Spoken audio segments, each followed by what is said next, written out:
Salut tout le monde! Dans cette série, je m'amuse à décortiquer des conflits politiques fictifs issus d'œuvres de la pop culture afin de déterminer qui est de droite et qui est de gauche dans l'affaire. C'est évidemment surtout un moyen un peu fun d'aborder ces concepts et d'en expliquer les subtilités. D'ailleurs, si vous ne l'avez pas déjà fait, je vous invite à aller écouter mon épisode d'introduction dans lequel je décris précisément ce qu'est la gauche, la droite, le centre, les extrêmes, et pourquoi cette catégorisation est importante. Ça vous permettra de suivre sans problème tout ce que je vais raconter à partir de maintenant.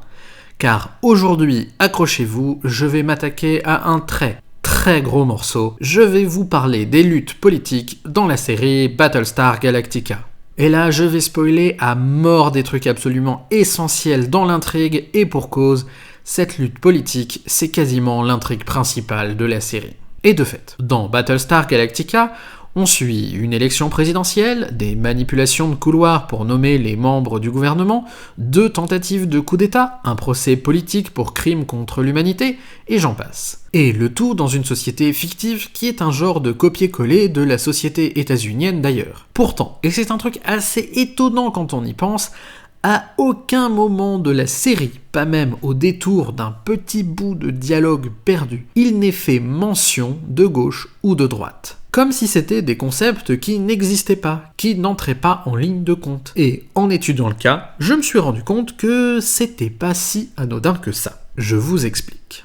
Comme toujours, il faut définir un peu le contexte de la lutte politique dont on va parler, puisque c'est ça qui va déterminer qui est de droite et qui est de gauche. Donc, à l'origine, il y a 12 planètes, appelées les 12 colonies, qui forment une seule et même grande entité politique, une seule nation. C'est d'ailleurs la seule et unique nation de tout l'univers. Il n'y a pas d'autre gouvernement extérieur aux 12 colonies, le reste de l'espace est vide. Et comme les Cariens dans Mass Effect, les 12 colonies ont une technologie assez avancée pour voyager d'une planète à l'autre, mais aussi pour créer des robots qui leur servent à faire toutes les tâches ingrates.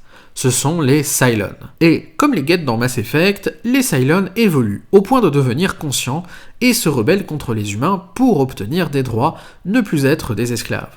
S'ensuit une guerre particulièrement sanglante, mais là où ça diffère, c'est qu'à l'issue de celle-ci, c'est pas les humains qui ont dû fuir leur planète, mais bien les Cylons qui sont partis d'eux-mêmes fonder leur propre colonie de leur côté et qui ont coupé toutes les communications avec l'humanité.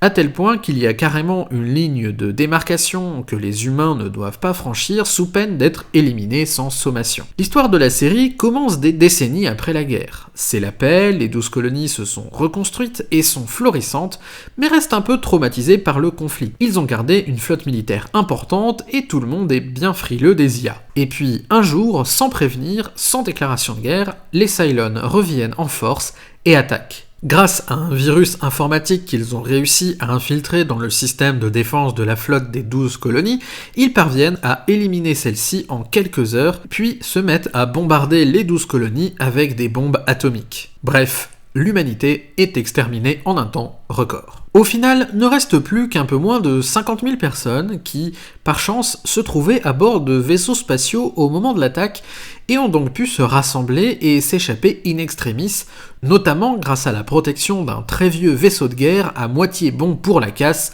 le fameux Battlestar Galactica, qui n'a survécu que parce qu'il était justement si vieux que ses systèmes d'informatique n'étaient pas en réseau et n'ont donc pas pu être contaminés par le virus. La série raconte justement la fuite de ces gens, mais aussi et surtout comment ceux-ci vont essayer de survivre et de trouver un nouveau foyer, tout en tentant d'échapper aux Cylons qui, visiblement, n'ont pas l'intention de laisser un seul humain en vie. Mais la lutte politique dont je veux parler, c'est pas la guerre entre les Cylons et les 12 colonies.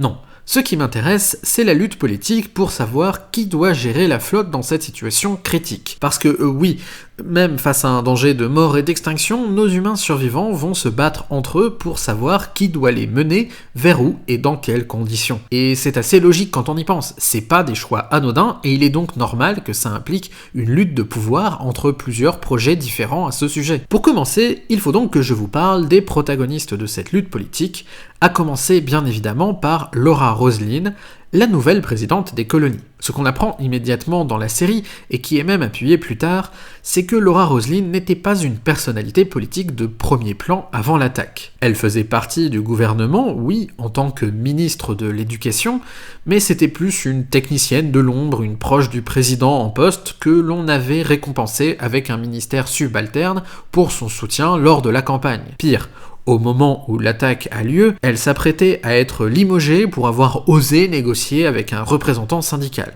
En fait, la seule raison pour laquelle elle est présidente, c'est uniquement parce qu'il y a eu tellement de morts partout qu'elle est la seule survivante parmi les membres du gouvernement, et donc que, constitutionnellement, c'est sur elle que ça retombe d'être présidente. Et ça donne l'impression que Laura Roslin n'est pas une femme politique engagée dans un camp politique à la base, qu'elle n'est pas une militante, qu'elle n'a pas vraiment de projet politique.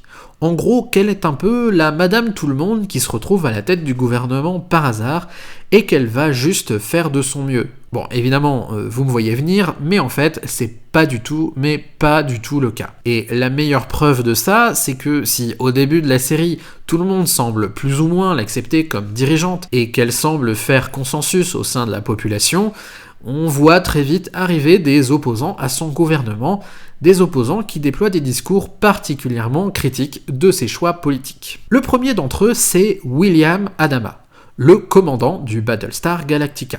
Il est le plus haut gradé militaire encore en vie, donc le chef des troupes qui défendent la flotte, et dans ce contexte, il a donc un pouvoir absolument considérable. Lui, il réclame que la flotte soit placée sous son contrôle plutôt que sous l'égide d'un gouvernement civil, afin de pouvoir mieux faire face à la situation de guerre et de poursuite à laquelle l'humanité fait face. Mais en fait, assez vite, Roslin et Adama trouvent un terrain d'entente, se partagent des domaines réservés et parviennent à s'unir face à l'adversité. Du moins, dans la plupart des cas. Ce qui nous amène au second opposant, Tom Zarek. Alors lui, pour le coup, c'est un militant engagé à la base, et il est très connu pour en être un, même avant l'attaque. En fait, il est tellement engagé qu'il a été arrêté et mis en prison pour avoir commis des attentats terroristes contre l'administration des 12 colonies, et que le livre qu'il a écrit pour défendre son combat politique a carrément été censuré, interdit de diffusion. Dans la flotte, il est à bord d'un transport de prisonniers en tant que détenu politique. Et ses premières actions dans la série consistent à organiser une grève des 10 prisonniers et une prise d'otages pour exiger leur libération et la mise en place d'élections libres au sein de la flotte. Tout au long de la série, Tom Zarek ne va pas arrêter d'essayer d'accéder au pouvoir de diverses manières, que ce soit par des élections légales, des manipulations, des tentatives d'assassinat et même, au final, un coup d'État en bonne et due forme. Mais il va surtout faire tout un tas de discours pour dénoncer les trop grands pouvoirs des militaires ou de Roslin. Le fait qu'il soit stupide de continuer à organiser un gouvernement basé sur la constitution des 12 colonies, l'exploitation systématique des survivants les plus pauvres au nom de la survie de l'humanité, etc.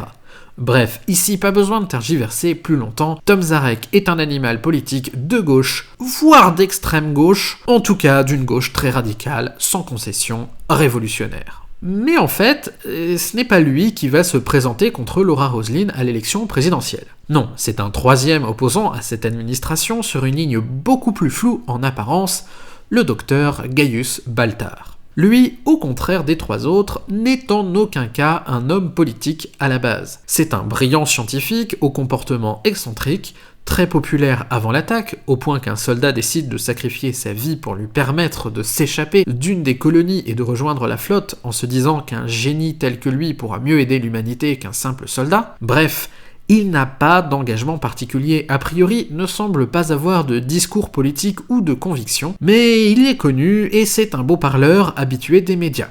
Du coup, dans un premier temps, Laura Roslin se dit qu'il serait un parfait pion sur son échiquier et l'utilise comme faire-valoir, puis s'arrange pour le faire élire vice-président des colonies, histoire d'empêcher Tom Zarek d'accéder au poste. Sauf que voilà, ce qu'elle ne sait pas, c'est que, pour des raisons complexes dues au lore de la série que je vais pas développer plus que ça ici, pour éviter de partir dans une digression trop grande alors que l'épisode est déjà 1000 fois trop long, Gaius Baltar a des visions. Il voit en permanence une femme que personne d'autre ne voit, qui a une grande influence sur lui et qui le pousse à prendre toujours plus de place au sein du gouvernement, puis à se présenter contre Laura Roslin aux élections présidentielles.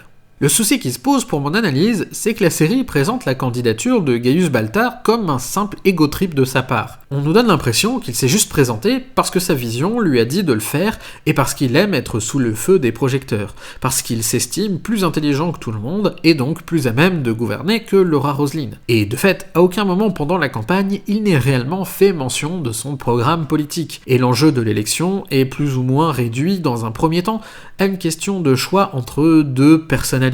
Est-ce que vous préférez être gouverné par un scientifique qui semble incompétent politiquement ou par une croyante qui a de la bouteille ? Mais il semble que la différence entre les deux s'arrête là et que la vie des gens ne changera pas plus que ça si Gaius Baltar est élu président. Sauf qu'évidemment, c'est pas le cas du tout. En vérité, contrairement à ce que la série essaie un peu de nous faire croire dans sa façon de présenter ses personnages, les positionnements de Laura Roslin et de Gaius Baltar sur l'échiquier politique ne sont pas du tout aléatoires. L'un et l'autre, malgré les apparences, ont bien un programme différent, un projet politique différent qui n'est simplement pas mis en avant dans la narration. Mais on peut les deviner en s'attachant aux détails et en analysant les choses un peu plus en profondeur, et notamment en s'intéressant au moment exact où Gaius Baltar annonce sa candidature et décide donc de se détacher de l'administration de Laura Roslin. Certes, il le fait parce que ses visions le poussent à franchir le pas, mais il le fait sur une question précise, l'avortement. Pour expliquer un peu la situation, dans un épisode, une jeune femme fuit sa famille en passant clandestinement à bord du Galactica afin de pouvoir avorter alors que sa famille, très religieuse, est totalement contre. Laura Roslin, au début, étant elle-même une femme moderne, défend le droit de la jeune femme à disposer de son corps. Mais William Adama lui fait remarquer que, dans une situation où il ne reste plus que quelques dizaines de milliers d'êtres humains, chaque naissance peut faire la différence. Et donc, elle change son fusil d'épaule, et après que la jeune fille est avortée, elle fait passer une loi pour interdire l'avortement. Et c'est ce moment-là que Gaius Baltar choisit pour annoncer publiquement qu'il ne soutient pas ce choix, que la situation ne devrait pas justifier qu'on abandonne les droits fondamentaux des gens, et qu'il se présentera donc contre Laura Roslin aux élections qui arrivent. Et là, rien que sur cette question, on peut immédiatement comparer avec notre monde et deviner les positions politiques de chacun. Dans notre monde, c'est simple, les personnes qui sont contre le droit à l'avortement se situent à la droite de l'échiquier politique, voire très à droite, tandis que ceux qui le défendent sont plus souvent à gauche. Et donc, dans notre monde, William Adama, qui propose de revenir sur ce droit, serait clairement de droite. Laura Roslin qui cède aussi, mais d'une droite plus modérée, alors que Gaius Baltar, qui veut se battre pour le conserver, serait de gauche. Et comme je l'ai dit, la société des 12 colonies est quasiment un copier-coller de la société états-unienne à l'époque de la diffusion de la série, ce qui rend la comparaison plutôt pertinente. Mais est-ce vraiment bien le cas ?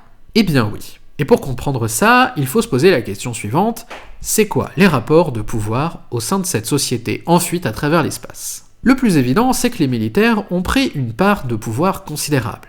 Ils ont le plus gros vaisseau, le seul qui est armé et le plus adapté à la survie dans l'espace, au point que les autres vaisseaux dépendent de lui autant pour leur protection que pour des choses beaucoup plus basiques comme l'eau ou son infirmerie. D'autre part, le vaisseau dans lequel chaque personne se retrouve obligée de vivre joue pour une grande part dans l'influence que l'on peut avoir ou même plus simplement l'accès aux richesses. Ça va déterminer qui a accès à quelle commodité, mais aussi qui a accès à qui. Les personnes qui se trouvaient à bord du vaisseau de Laura Roslin, qui deviendra le vaisseau présidentiel, et donc le siège du gouvernement, vont soudain gagner en pouvoir. Par exemple, il y avait une prêtresse à bord, et ce simple fait permet à celle-ci de devenir la principale conseillère de Roslin sur les sujets religieux. Autre élément déterminant dû à la situation, les gens qui ont des compétences particulièrement recherchées gagnent facilement des places. On peut le voir lorsqu'il s'agit de recruter des pilotes de chasse, ce qui donne la chance à tout un tas de jeunes d'autres vaisseaux de rejoindre l'équipage du Galactica, ou encore, au moment où on doit aller chercher des gens qui s'y connaissent en droit, cela donne l'opportunité à un avocat de négocier pour obtenir une meilleure cabine. Mais le meilleur exemple reste Gaius Baltar lui-même, qui, en raison de son expertise scientifique,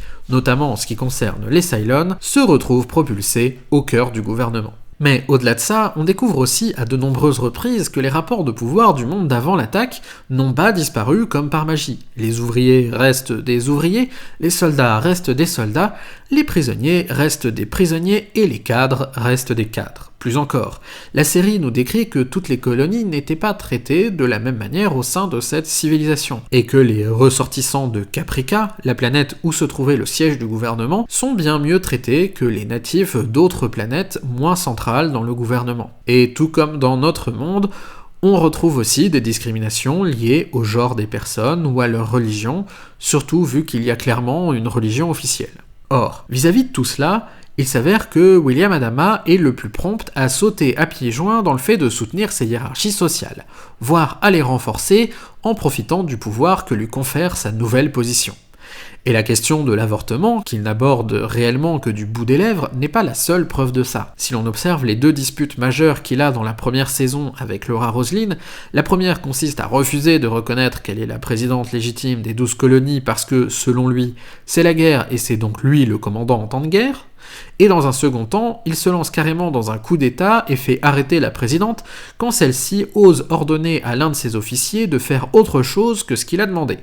Bref, la première mission qu'il se donne, c'est de protéger le précaré de pouvoir que se sont octroyés les militaires, à tel point qu'il va plusieurs fois protéger ses officiers contre des poursuites judiciaires. À un autre moment, il y a une pénurie d'eau et il faut aller en chercher sur une planète gelée, un travail pénible qui demande beaucoup de main-d'œuvre. Pour William Adama, ça tombe bien, il y a des prisonniers dans la flotte, autant les exploiter, non ? Plus tard, même s'il se refuse à le faire dans un premier temps, il envoie aussi des troupes rétablir l'ordre dans des vaisseaux où ont lieu des manifestations. En d'autres termes, il ne remet en aucun cas en question la hiérarchie existante, et puisqu'il est l'homme le plus puissant de la flotte, il s'en sert allègrement pour ses intérêts personnels et ceux des personnes qu'il apprécie. Donc oui, William Adama, sans la moindre surprise, est de droite. Il y est même plutôt très bien ancré. Et Laura Roslin a en fait une ligne très proche de lui. Certes, elle s'oppose à Adama lorsqu'il tend à prendre trop de pouvoir en tant que chef militaire et passe une bonne partie de son temps à lui rappeler ses obligations envers le reste de la flotte civile. Mais elle ne le fait que parce qu'elle pense que les anciennes institutions des 12 colonies et les valeurs qu'elles représentent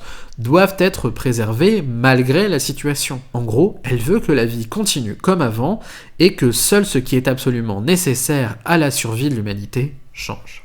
Ainsi, oui, elle accepte la proposition d'Adama d'interdire l'avortement, mais elle se range aussi à ses côtés lorsqu'il s'agit d'exploiter les prisonniers. Il faut par ailleurs que Tom Zarek lui torde la main pour qu'elle daigne réorganiser un semblant de démocratie autour d'elle en recréant une petite assemblée appelée le quorum, où chaque colonie est représentée, ou pour qu'elle accepte que ce quorum élise un vice-président pour lui succéder en cas de problème. Parce qu'avant ça, elle s'estimait parfaitement capable de bien diriger la branche civile du gouvernement sans consulter personne d'autre qu'elle-même. Et c'est le cas à chaque fois qu'elle prend une décision qui va dans le sens de davantage d'égalité, elle ne le fait que parce qu'un autre personnage lui a forcé la main. Et puis, évidemment, elle se montre de plus en plus ouvertement croyante, et donne donc une place de plus en plus importante à la religion officielle qui est déjà très puissante au sein de la société. Bref, Laura Roslin est de droite, et c'est d'autant plus évident qu'elle participait avant la dague des Cylons à un gouvernement de droite. Évidemment, ce n'est pas précisé clairement dans la série, mais on le devine à travers quelques scènes de flashback, notamment lorsqu'on comprend qu'elle était censée être bientôt publiquement limogée du gouvernement parce qu'elle avait osé aller négocier avec un syndicat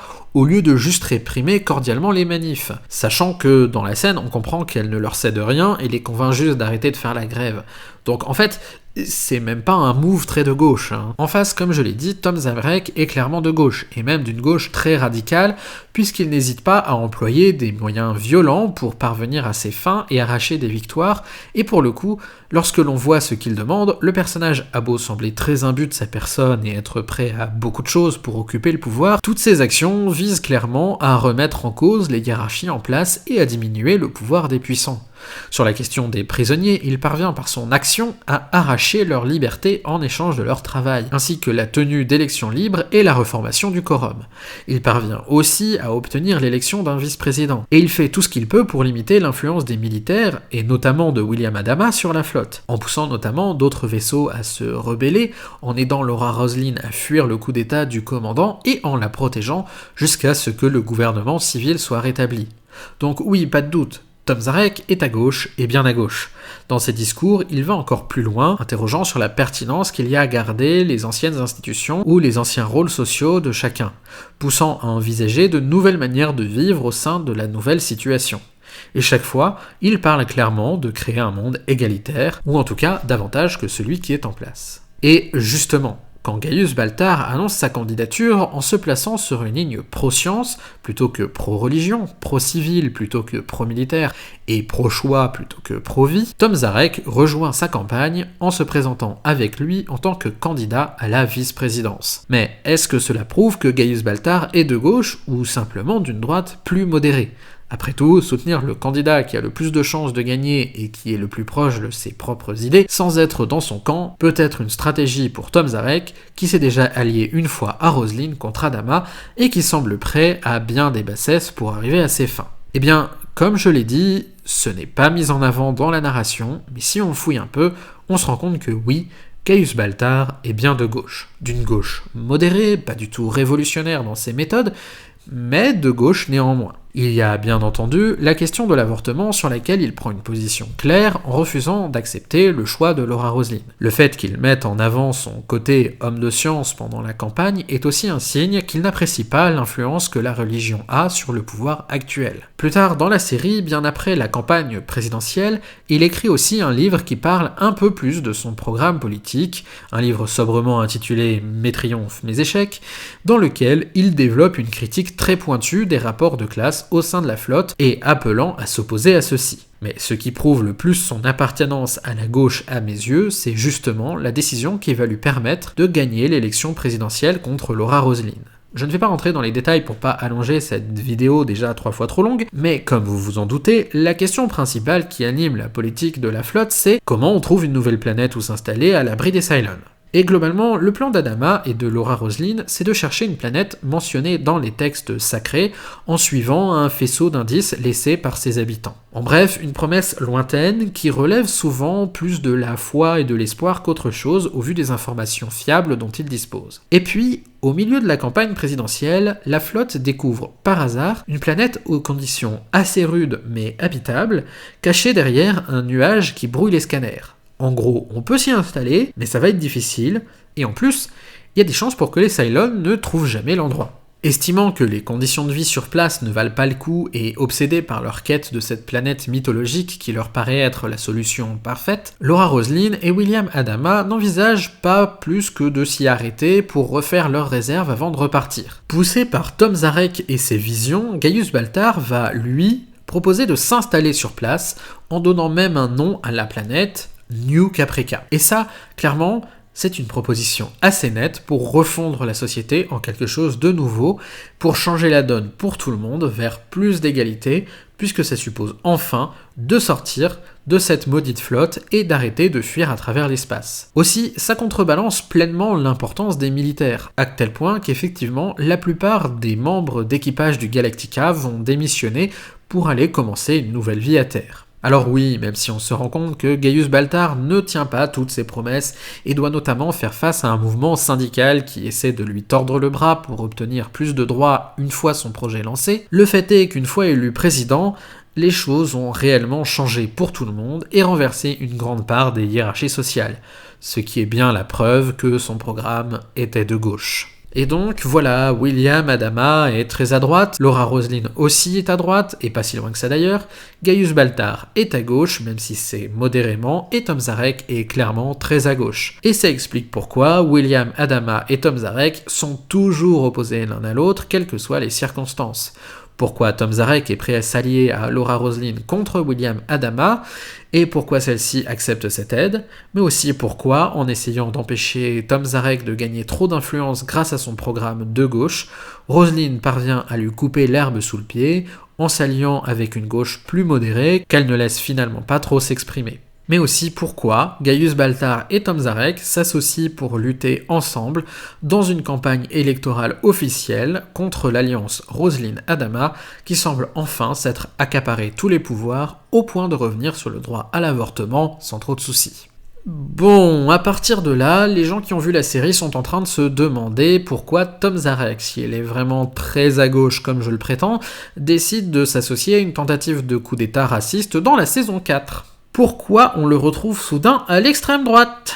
Est-ce que je suis en train de dire que les extrêmes se rejoignent alors que j'ai dit le contraire dans mon épisode d'introduction? Est-ce que je suis en train de dire que la série n'est pas très réaliste parce qu'écrite par des gens plutôt ancrés à droite qui estiment que tous les leaders de gauche sont en fait des sales hypocrites qui pensent qu'à leur gueule? Eh bien, même si je pense qu'il y a une petite part de ce dernier élément et que ça explique aussi pourquoi il n'est jamais fait mention de droite et de gauche dans la série, parce que ça voudrait dire admettre que Roselyne est de droite et que ça risquerait de ternir son image pour une partie du public, alors que la narration nous pousse à la trouver cool, je crois surtout que c'est cette question qui rend l'analyse de cette série très intéressante pour comprendre quelque chose d'essentiel sur l'axe gauche-droite, quelque chose dont j'ai parlé dans mon premier épisode d'introduction justement, le fait que cette classification évolue au fil des évolutions de la société. Et comme je l'ai dit, après l'installation de l'humanité sur New Caprica, la société des 12 colonies va beaucoup évoluer. Mais rebondissement narratif oblige, pas du tout dans le sens auquel on pouvait s'y attendre au premier abord. Et pour comprendre ce qui se passe, il va falloir que je vous parle de droite et de gauche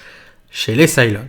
Parce que oui, figurez-vous que les Cylons aussi ont une société complexe et que pendant que les humains survivants s'entre-déchirent au sein de leur flotte, les Cylons ont aussi leurs propres querelles internes, leurs propres débats politiques. Alors, pour les personnes qui n'ont jamais entendu parler de la série, les Cylons sont des intelligences artificielles un peu particulières. À la base, c'était des robots, tout ce qu'il y a de plus classique, à tel point que les humains les ont surnommés les grippins pendant la Première Guerre. Mais une fois qu'ils se sont retrouvés dans leur petit coin d'univers tout seuls, ils ont largement évolué et se sont dotés de corps biologiques quasi indiscernables des humains, même s'ils conservent la capacité de se télécharger dans de nouveaux corps en cas de besoin. C'est justement le fait que les Cylons ressemblent à des humains qui leur a permis de s'infiltrer dans les 12 colonies sans se faire repérer pour préparer leur attaque initiale, puis d'avoir des espions au sein de la flotte pour continuer à pourchasser celle-ci ensuite. Mais c'est aussi cette proximité avec les humains qui va permettre des rapprochements, des histoires d'amour et finalement une volonté toujours plus grande chez certains de cohabiter et de collaborer avec les humains plutôt que de chercher à les exterminer. Sauf que les Cylons restent des machines. De fait, ils ne se reproduisent pas, ils sont fabriqués en série. Il n'en existe donc qu'une poignée de modèles de base qui ont été copiés en très grand nombre. Or, toutes les copies d'un même modèle semblent avoir une psychologie quasiment similaire, ce qui les pousse à parler d'une même voix de manière générale sur le plan politique. Et ce qu'il se passe, c'est qu'au début de la série, tous les modèles semblent plutôt d'accord sur la ligne politique à suivre, l'extermination des humains, ou l'utilisation de ces derniers comme cobayes pour leurs expériences afin de perfectionner leur propre corps. Et ça, clairement, c'est un courant politique qui essentialise les humains et instaure une hiérarchie claire entre humains et Cylons, en plaçant Cylons en haut de la pyramide. On est donc sans surprise sur de l'extrême droite dans ce qu'il y a de plus clair. C'est même d'autant plus flagrant lorsque l'on considère le cas des Cylons qui n'ont pas de corps humain. Car oui, il y a aussi avec eux tout un tas de robots beaucoup plus classiques, des machines de métal bardées d'armes, des chasseurs pour les combats spatiaux et même des hybrides qui ont un corps biologique humain mais qui ne peuvent exister qu'en étant connectés à un vaisseau spatial afin de le piloter. Eh bien, tous ces autres Cylons-là ont clairement été programmés pour ne pas avoir de libre arbitre et pour obéir au doigt et à l'œil, malgré leur intelligence manifeste, à tous les Cylons qui ont un corps humain. On a donc affaire à une essentialisation hiérarchique au sein même de la société des Cylons. Sauf que voilà, plusieurs Cylons, qui ont côtoyé les humains au travers de leur espionnage, commencent à se poser des questions sur la pertinence de traiter les 10 humains comme des cafards et vont petit à petit amorcer un mouvement pour transformer la politique des Cylons envers les humains et aller vers une cohabitation avec ces derniers. Un mouvement de gauche donc qui va petit à petit gagner en influence. D'abord en convainquant les Cylons d'arrêter d'exterminer les humains et de plutôt chercher à les contrôler, ce qui va déclencher l'invasion et l'occupation de New Caprica. Puis, après que l'humanité ait réussi à s'échapper et à s'enfuir une seconde fois à bord de sa flotte, en cherchant à s'opposer carrément à la guerre contre les humains. Et enfin, en libérant les Cylons qui n'ont pas de corps humain de leurs limitations pour mettre un terme à l'esclavage. Cette dernière décision va déclencher une guerre civile entre Cylons, et les modèles de gauche vont manquer d'être exterminés avec leurs anciens esclaves libérés. Finalement, à bord de leur tout dernier vaisseau de guerre, ils vont chercher à rejoindre la flotte des humains et à les aider à combattre les modèles d'extrême droite et à trouver la fameuse planète habitable mentionnée dans les textes sacrés, puisqu'ils ont eux-mêmes pas mal d'infos sur le sujet. Or, Cette arrivée, cette alliance avec les Cylons, puis leur intégration progressive dans la flotte, est une transformation profonde de la société de 12 colonies, qui va complètement rebattre les cartes sur le plan politique et forcer tout un chacun à prendre une nouvelle position politique face à cette nouvelle question. Il va falloir se prononcer clairement entre l'option pro-Cylon et l'option anti-Cylon. La première chose à dire à ce sujet, c'est qu'à l'origine, absolument tous les personnages que j'ai mentionnés sont anti-Cylon, au moins officiellement et publiquement. De fait, même Tom Zarek, dans ses discours pro-égalité, n'inclut jamais les Cylons dans ses calculs et n'envisage pas la question d'ailleurs, alors qu'il pourrait très bien vouloir s'inspirer de la lutte des Cylons pour leur liberté dans son propre combat. Et quand il s'agit de les combattre pour défendre l'humanité, il participe volontiers à la lutte, bien qu'il ne soit pas un soldat. Quant à Laura Roslin et William Adama, quand ils apprennent qu'il y a des espions au sein de la flotte, ils n'ont tout simplement aucune pitié envers eux. Hors de question de leur accorder le moindre droit, c'est totalement ok de les torturer, de les exécuter sommairement ou encore pire. Il est même totalement envisagé à un moment d'utiliser une arme biologique contre eux pour commettre un génocide en représailles du génocide qu'ils ont commis sur les humains. Le seul qui semble avoir une opinion différente sur le sujet, c'est Gaius Baltar, parce qu'il a été en lien avec l'une des espionnes Cylon et qu'il est poussé par ses visions à voir le monde différemment. Mais à aucun moment, il ne fait le moindre discours public allant à l'encontre de la politique anti-Cylon. Il participe d'ailleurs à lutter contre les Cylons chaque fois qu'on lui demande, et les seuls gestes qu'il fait pour aider les Cylons consistent à aider une prisonnière à s'échapper et, vite fait, à aider un peu les Cylons à rester cachés dans la flotte, mais sans vraiment s'engager plus que ça. Bref, c'est ça l'ambiance de base dans les premières saisons. Et c'est clairement, pour tout le monde, sauf peut-être un peu Gaius Baltar, une position d'extrême droite aussi, qui essentialise totalement les Cylons et qui établit une hiérarchie dans laquelle les humains sont clairement favorisés. Alors, est-ce que ça veut dire qu'en fait, tous ces gens sont d'extrême droite depuis le départ, sauf vite fait peut-être Gaius Baltar et encore? Est-ce que ce que j'ai raconté plus tôt sur le fait qu'ils soient de droite, de gauche, c'était des conneries? Eh bien, oui et non. Pour comprendre ça, il faut bien se rappeler que classer les forces politiques sur un axe gauche-droite n'a de sens que dans un contexte précis. Or, ici, il y en a deux. Il y a d'une part la société des 12 colonies, dans laquelle les Cylons ne sont tout simplement pas inclus à l'origine, ou alors seulement sous la forme d'espions qui ne révèlent pas qu'ils sont des Cylons. C'est cet espace politique que j'ai analysé un peu plus tôt. Et au sein de celui-ci, oui, à tous égards, Tom Zarek et Gaius Baltar sont de gauche, tandis que Laura Roslin et William Adama sont de droite classique. Mais, d'autre part, il y a évidemment une arène plus large, celle dans laquelle l'humanité et les Cylons s'opposent, la scène internationale en quelque sorte. Et là, dans ce contexte politique précis, alors oui, tout le monde est plutôt d'extrême droite. La lutte entre les Cylons et les humains consiste d'ailleurs en une lutte à mort entre deux projets d'extrême droite incompatibles entre eux. Or, quand les Cylons de gauche débarquent dans la flotte des 12 colonies et commencent à s'y intégrer petit à petit, ce qui se passe, c'est que le contexte politique en lui-même change. La question pro ou anti-Cylon, qui ne concernait que le contexte international, devient une question nationale, interne aux 12 colonies. Puisque ça y est, les Cylons font partie de la flotte. Et effectivement, à partir de ce moment-là, tous ceux qui continuent à essentialiser les Cylons et à considérer que ce sont des êtres inférieurs doivent être considérés comme d'extrême droite au sein de ce contexte-là. Mais évidemment, un tel changement rebat tellement les cartes que toutes les forces politiques en présence ne vont pas pouvoir rester campées sur leur position. Déjà, il faut noter que les Cylons qui s'intègrent à la flotte sont eux-mêmes toujours totalement de gauche. De fait, ils ont complètement, et depuis longtemps à ce stade de la série, abandonné leur projet d'extermination ou de domination des humains et veulent réellement obtenir une place à part entière au sein de la flotte, à égalité avec tous les autres citoyens humains. Un projet très clairement de gauche puisqu'il remet en question la hiérarchie en place, très clairement en faveur des humains et prône l'égalité. Ensuite, celui qui va être le premier à changer son fusil d'épaule sur la question, c'est William Adama. En effet, le commandant du Galactica va, dès les premières saisons, apprendre à connaître, respecter et apprécier une prisonnière Cylon qui a rejoint la flotte dans l'optique d'aider l'humanité parce qu'elle est tombée amoureuse d'un humain. Et quand il découvre que plusieurs des autres personnes qu'il apprécie le plus sont aussi des Cylons en fait, et qu'ils ne lui veulent que du bien, il arrête totalement d'essentialiser les intelligences artificielles et décide de ne plus se méfier que des ennemis déclarés de l'humanité, c'est-à-dire les Cylons d'extrême droite. Bien que méfiant et ayant parfois du mal à se départir de ses vieux réflexes, il accepte volontiers l'aide des Cylons, quand bien même l'arrivée d'un second vaisseau militaire qui n'est pas entièrement sous son contrôle change la donne pour son pouvoir personnel. Sans être totalement de gauche, puisqu'il ne prône pas non plus de réformes en profondeur, il cesse de vouloir renforcer les hiérarchies sociales en place et accepte que celles-ci changent sur certaines questions, notamment devant le fait accompli de l'arrivée des Cylons. Il devient alors l'incarnation d'une droite modérée, presque d'un centre, pourrait-on dire, tant ses positions finissent parfois par être ambiguës.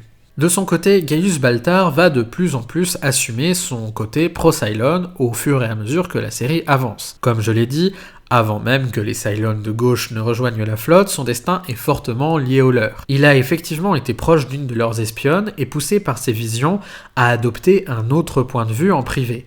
Et quand on lui demande de créer un détecteur de Cylon, il s'arrange pour que celui-ci n'en détecte jamais aucun.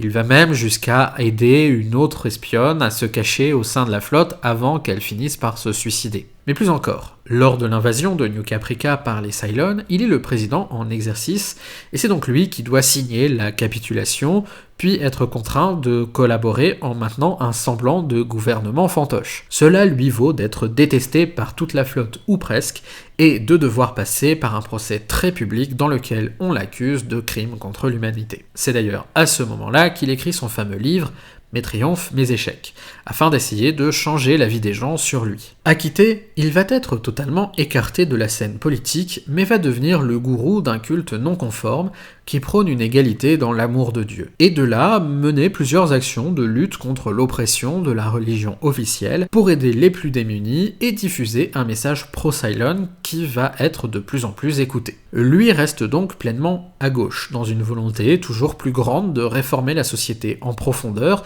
et de réduire les hiérarchies sociales sans pour autant aller jusqu'à passer à l'acte ou à élaborer des plans concrets pour le faire. Laura Roslin, quant à elle, se montre beaucoup plus réticente à évoluer sur la question.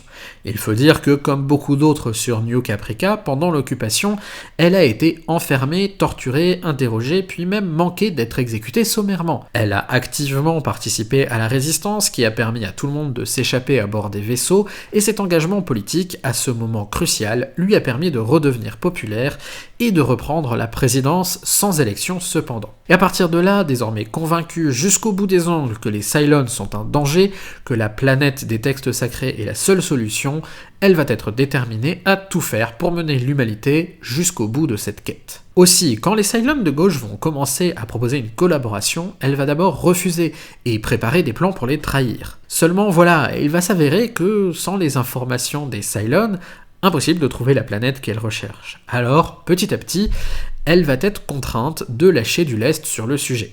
Elle va effectivement cesser d'essentialiser les Cylons, du moins officiellement, mais ne va jamais aller jusqu'à soutenir leur intégration, à moins d'y être contrainte par d'autres acteurs politiques autour d'elle. Clairement, elle essaie coûte que coûte de maintenir la hiérarchie pro-humaine en place, tout en s'adaptant aux changements et en abandonnant l'essentialisation. Elle reste donc une personnalité de droite. Un peu plus à droite que William Adama, qui met davantage d'eau dans son vin. Mais il y a un personnage qui ne va pas du tout supporter l'idée d'intégrer les Cylons à la flotte. C'est Félix Gaeta. Alors, pour expliquer un peu qui est ce nouveau protagoniste dans le jeu politique, il faut comprendre qu'à l'origine, c'est un des officiers de William Adama. Un militaire donc, plutôt très bien placé dans la hiérarchie, sans être au pouvoir non plus. D'ailleurs, c'est un officier avec un background scientifique plutôt doué, ce qui fait qu'il est assez fan de Gaius Baltar à l'origine et travaille souvent avec lui dans la série, à tel point que quand Baltar devient le nouveau président, Félix Gaeta, qui croit en son projet politique, décide de quitter immédiatement l'armée et de devenir le directeur de cabinet du nouveau président élu, un poste très central dans le gouvernement donc. Mais quand les Cylons vont débarquer et envahir puis occuper New Caprica, il va déchanter de Gaius Baltar qui s'écrase devant eux. Il reste néanmoins au gouvernement afin de transmettre secrètement des informations cruciales à la résistance et finit par réintégrer l'armée avec les honneurs après la fuite. Et c'est là que les choses commencent à aller très mal pour lui. Déjà, il perd une jambe à cause d'un Cylon. Ensuite, il voit Adama et Roslin se compromettre avec les Cylons de gauche, au point qu'il a la sensation que ces derniers reçoivent des traitements de faveur par rapport à lui ou à d'autres officiers. Alors, il décide de ne pas accepter ça et d'empêcher cette transformation sociale par tous les moyens. Il lance un véritable coup d'État porté par un projet raciste d'exclusion des Cylons de la flotte, quitte à devoir les exterminer. Pour le coup, il est très clairement sur une ligne anti-Cylon, avec une essentialisation claire et nette de ces derniers, puisqu'il les considère comme un problème en soi. Il reste, comme il l'a toujours été, à l'extrême droite de ce contexte politique. Et, comme je l'ai dit tout à l'heure, son allié dans cette tentative de coup d'État, c'est Tom Zarek. Oui, le même Tom Zarek qui défendait plus d'égalité entre les humains, quitte à être violent, révolutionnaire, qui dénonçait l'absurdité d'essayer de reproduire le monde d'avant au sein de la flotte, l'antimilitariste, celui-là. Comment un homme aussi profondément attaché à la lutte contre l'oppression peut-il accepter de participer à un coup d'État d'extrême droite ? Eh bien, comme je le disais, à l'origine, dans l'arène internationale de cet univers, il n'était pas spécialement moins à l'extrême droite que les autres. Et les événements de New Caprica l'ont sans doute radicalisé sur le sujet. Il a en effet refusé de collaborer au gouvernement fantoche de Gaius Baltar alors qu'il en était le vice-président. Il a donc été jeté en prison pendant tout le temps qu'a duré l'occupation. Il a aussi failli être exécuté sommairement en même temps que Laura Roslin et n'a été sauvé que in extremis par la résistance. Et une fois de retour dans la flotte, il n'a pas fait montre de la moindre pitié envers ceux qui avaient collaboré avec l'occupant, s'arrangeant pour que des procès expéditifs et sans avocat de la défense soit organisé en secret et que les désignés coupables soient exécutés discrètement, et ce, alors même que Laura Roslin souhaitait prêcher le pardon à ce sujet précis. Mais il y a surtout le fait qu'à partir de l'élection de Gaius Baltar, Tom Zarek va être le vice-président des 12 colonies jusqu'au coup d'État. Il a été élu à ce poste, et une fois les événements de New Caprica passés, il aurait pu être président puisque Gaius Baltar a disparu à ce moment-là. Mais conscient de ne pas avoir l'assise politique pour rester au pouvoir, il se contente de négocier avec Laura Roslin pour reprendre sa place de vice-président après avoir démissionné. Ce qui veut dire qu'il est désormais impliqué dans toutes les affaires du gouvernement, et ce depuis bien plus longtemps que le moment où les Cylons de gauche commencent à s'intégrer à la flotte. Il n'est donc plus le leader populaire qu'il était auparavant, mais plutôt une figure de l'autorité en place, un responsable politique pleinement intégré au gouvernement. Il est donc de fait plus éloigné des luttes sociales qu'il ne l'était auparavant. D'ailleurs, dans ce domaine, il a carrément été remplacé par un autre leader, Galen Tyrol, le chef mécanicien du Galactica. Celui-ci a créé un syndicat ouvrier sur New Caprica pour lutter contre le gouvernement de Gaius Baltar et de Tom Zarek et arracher des victoires sociales. Et ce syndicat continue d'exister lorsque la flotte reprend sa route. Galen Tyrol parvenant à arracher par sa proximité avec William Adama et une grève générale de très sérieux changements au sein de la flotte. Et attention, c'est un spoil majeur, quand il réalise qu'il est lui-même un Cylon, il utilise son influence pour faire accepter les Cylons au sein de la flotte et démontrer par la pratique que la collaboration est bénéfique pour tout le monde. Bref, Tom Zarek est devenu un homme politique respectable. Il a été dépassé sur sa gauche par un nouveau leader, moins violent, mais tout aussi déterminé et beaucoup plus populaire. Et il ne porte pas les Cylons dans son cœur du tout. En revanche, il n'a jamais perdu sa propension au pragmatisme politique total, quitte à utiliser la violence, et surtout, a toujours à cœur d'écouter les revendications du peuple et son ambition personnelle. Or, lorsque Laura Roslin commence à pactiser avec les Cylons de gauche, elle a beau le faire à reculons, elle le fait surtout en allant à l'encontre de ce que pense une grande partie des humains dans la flotte qui, je le rappelle, étaient tous d'extrême droite jusqu'à présent. Et Tom Zarek essaie, pendant cette période, de dénoncer comme il peut son autoritarisme en la matière, notamment en faisant la démonstration de son manque d'écoute des délégués du quorum censés prendre les décisions avec elle. Alors, est-il d'extrême droite ? Personnellement, mon analyse, c'est que non, pas vraiment. La question des Cylons n'est pas centrale pour lui, mais il n'a pas spécialement de sympathie pour eux, bien au contraire. C'est juste qu'à ce stade de l'histoire, il s'est rangé. Une partie de son programme d'origine a déjà été mise en place, par lui ou par d'autres, et il semble avoir quelque peu abandonné le reste au profit de son ambition personnelle. Résultat, il est devenu de droite, ou quasiment. En tout cas, cela fait un moment qu'il n'est plus dans le coup des luttes sociales. Mais il reste convaincu qu'il est un homme du peuple, au service de ses aspirations, et qu'il peut les incarner. Or, le peuple est profondément anti-Cylon à ce moment-là. Et n'approuvant pas totalement l'autoritarisme politique de Laura Roslin, tout en ayant conservé sa propension à la violence, s'allier avec Félix Gaeta pour prendre le pouvoir ne lui pose fondamentalement plus aucun problème. Bref, le contexte politique a évolué, lui-même a évolué, et la combinaison des deux le place à droite et dans le camp des putschistes, et non plus dans celui des révolutionnaires. Est-ce que c'est bien réaliste ? Est-ce que dans le monde réel, un tel homme de conviction en serait arrivé là à cause de son ambition personnelle ? Je ne sais pas. En tout cas, c'est le cas dans la série. Et tout cela nous amène au dernier acteur que j'ai fait exprès d'oublier de mentionner, celui-là même qui est dans le titre de l'épisode, Lee Adama. Qui est Lee Adama ? Déjà, comme son nom l'indique très clairement, c'est le fils de William Adama. Mais c'est aussi un militaire, un officier plutôt haut gradé, chef de tous les pilotes de chasse du Galactica, un rôle qui lui vaut à la fois d'être très proche du commandement et de se retrouver en première ligne lors des combats dans l'espace.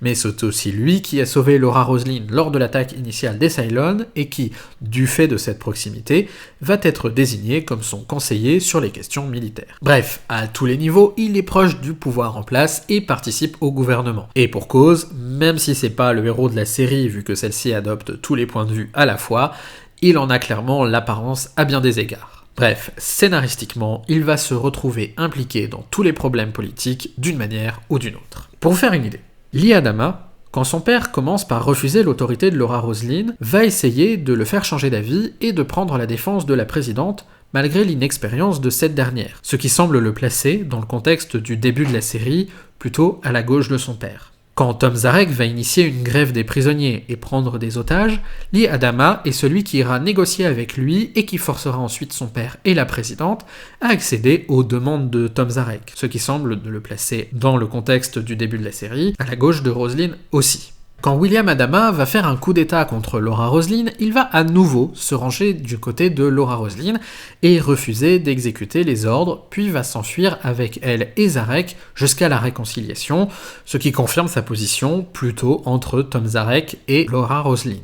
Dans la campagne présidentielle, il ne va pas trop s'impliquer, mais va soutenir Roslin, ce qui le place plus à droite que Gaius Baltar. Lors des événements de New Caprica, il est avec son père à bord de la flotte qui a réussi à s'éloigner lors de l'arrivée des Cylons et ne subit pas l'occupation. Mais au moment de coordonner leurs efforts avec la résistance sur New Caprica afin d'aller sauver les civils, il se montre réticent à faire confiance à la prisonnière Cylon avec qui son père semble s'être lié d'amitié, ce qui le place sur une ligne d'extrême droite anti-Cylon classique dans le contexte international de la série.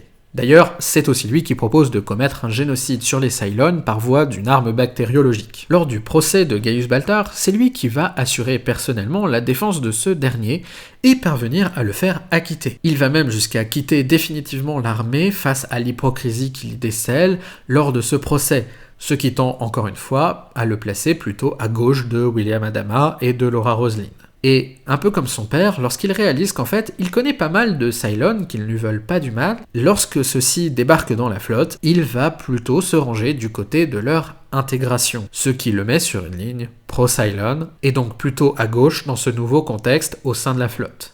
En fait, après le procès, il devient même membre du quorum et, en bon opposant sur l'aile gauche du gouvernement, aide Tom Zarek à dénoncer le manque de transparence de Laura Roslin dans ses politiques, avant de se retourner contre lui et de prendre les armes pour défendre le gouvernement en place face au coup d'état d'extrême droite de Félix Gaeta. Une attitude tout à fait prévisible pour une personnalité qui n'est pas elle-même à l'extrême droite et plutôt à la gauche de la droite. Enfin, nommé vice-président à la place de Tom Zarek, il va faire passer une réforme constitutionnelle. Celle que proposait Tom Zarek en fait, qui va se débarrasser de l'affiliation aux colonies dans le quorum pour le remplacer par une assemblée d'élus de chaque vaisseau, ce qui permet de fait aux Cylons d'obtenir un siège dans cette assemblée et d'enfin avoir leur place dans ce gouvernement. Là, on est clairement sur une politique de gauche dans le contexte, puisque pro-Cylon et qui agit pour créer plus d'égalité entre les Cylons et les humains. Pour finir, Il devient lui-même président des 12 colonies lorsque Laura Roslin, atteinte d'un cancer, n'est plus capable de gouverner elle-même. Bref, je crois qu'on peut le dire, au vu de la façon dont il a l'air de se placer tantôt à droite, tantôt à gauche, tantôt à l'extrême droite, tantôt à gauche, Lee Adama est un homme qui bouffe à tous les râteliers en matière de politique. Sauf qu'en fait, non, évidemment. Dès le tout début, il fait surtout montre d'un grand attachement aux lois et à leur esprit, aux valeurs de justice qu'elles représentent à ses yeux. C'est pour ça qu'il soutient Roslin, présidente légitime selon la loi, face à son père. C'est pour ça qu'il accepte les revendications de Tom Zarek, parce que la tenue d'élection est une obligation légale constitutionnellement. Et comme il le dit à ce moment-là à son père et à la présidente, si on décide de foutre en l'air la Constitution, alors il n'est pas capitaine, son père n'est pas commandant, Laura Roslin n'est pas présidente, et personne n'a le pouvoir de refuser quoi que ce soit à Tom Zarek. Bref, il commence comme un idéaliste de droite. Il croit que le système est bon et est prêt à le respecter à la lettre. Sauf que voilà, les événements s'enchaînent et petit à petit, il est obligé d'accepter tout un tas de zones de gris. Il y a notamment un épisode où il est obligé de reconnaître la nécessité d'un marché noir par exemple. Il voit aussi à plusieurs reprises que respecter la loi ne suffit pas ou amène à des conséquences terribles. Et le procès de Gaius Baltar lui ouvre les yeux sur le fait que la loi ne suffit pas, que les actes comptent. À partir de là, son parcours consiste tout simplement à déconstruire tout ce qu'il a appris et à passer une à une les étapes vers la gauche. Toujours plus à gauche, il est donc normal qu'il lutte contre l'autoritarisme de Laura Roslin et s'oppose quand même au coup d'état de Félix Gaeta et Tom Zarek. Il est donc aussi logique qu'il fasse passer une réforme constitutionnelle et agisse pour intégrer les Cylons à la flotte sur le plan politique. Le parcours de Lee Adama, qui est au cœur de l'intrigue de la série, c'est donc celui d'un homme qui croyait fermement en toutes les promesses du système et pensait que les lois étaient justes, voulait les défendre, mais qui s'est rendu compte qu'elles n'étaient pas vraiment dans l'intérêt de tous, qu'on pouvait faire plus égalitaire, plus juste selon lui, et qui a donc commencé à lutter activement pour cela. À tel point que quand la flotte arrive enfin sur une planète habitable et vierge de toute civilisation avancée, alors qu'il est le président des colonies et des Cylons, il va encore plus loin dans sa démarche. Il propose à tout le monde d'abandonner complètement les technologies avancées dont la flotte dispose et de ne pas chercher à reconstruire quoi que ce soit de semblable à ceux qui existaient dans les 12 colonies ou chez les Cylons, ou même dans la flotte. Juste, tout le monde se répartit aux quatre coins du globe avec des ressources de base et on apprend à vivre en nomade, en harmonie avec son environnement. Bref, un projet qui détruit d'office toutes les hiérarchies sociales existantes et qui, dans l'univers de cette série, place tout le monde sur un même pied d'égalité. Un pur programme d'extrême gauche dans ce contexte. Voilà, c'est la fin de cet épisode 1000 fois trop long. Et encore, j'ai fait l'impasse sur des trucs assez importants, notamment tout le passage avec l'amiral Kane, qui est clairement une figure d'extrême droite, bien avant que la question de l'intégration des Cylons dans la flotte se pose. De fait, c'est un arc assez court au vu de l'ensemble de la série, et à part pour dire que tout le monde se rend compte qu'elle abuse et s'allie contre elle, c'était pas très pertinent de développer. J'ai préféré me concentrer sur cette histoire de transformation du contexte politique qui rebat totalement les cartes, et j'espère d'ailleurs que mes explications étaient plutôt claires sur le sujet, et que vous avez compris pourquoi on peut être à gauche dans un contexte politique spécifique, mais à droite, voire à l'extrême droite dans un autre, ou que les changements en profondeur au sein d'une société imposent nécessairement pour ces acteurs une réévaluation de leur projet politique et donc de leur positionnement sur l'échiquier politique, sur l'axe gauche-droite. Et si ça vous a plu et que vous avez envie de découvrir toujours plus d'analyses des luttes politiques dans des univers fictifs, alors n'oubliez pas de vous abonner, de laisser un pouce en l'air et de me dire dans les commentaires quelles autres fictions vous voudriez que je traite dans les prochains épisodes. A plus!